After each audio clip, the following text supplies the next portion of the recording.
हे दृश्य आहे वाशिमच्या कामेरगावचं. इथल्या बोरवेलवर अर्ध्या गावाची तहान भागते. पण याच बोरवेलच्या शेजारी सध्या कचऱ्याचं आणि सांडपाण्याचं साम्राज्य पसरलंय. परिणाम काय? तर गेल्या 8 दिवसांपासून दररोज कुणाच्या ना कुणाच्या घरात नळातून अळ्या निघतायत.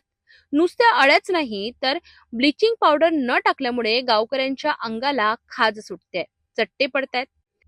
म्हणजे एकीकडे सरकार हर घर जलच्या जाहिराती करते आणि दुसरीकडे कामरगावचे लोक हर घर अळ्या झेलतायत.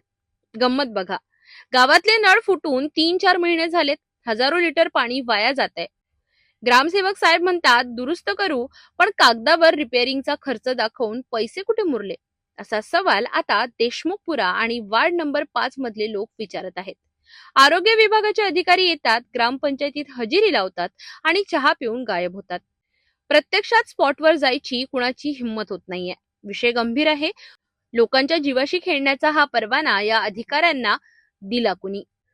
जर येत्या 8 दिवसात ही घाण साफ झाली नाही आणि शुद्ध पाणी मिळालं नाही तर कामरगावकर आता शांत बसणार नाहीत.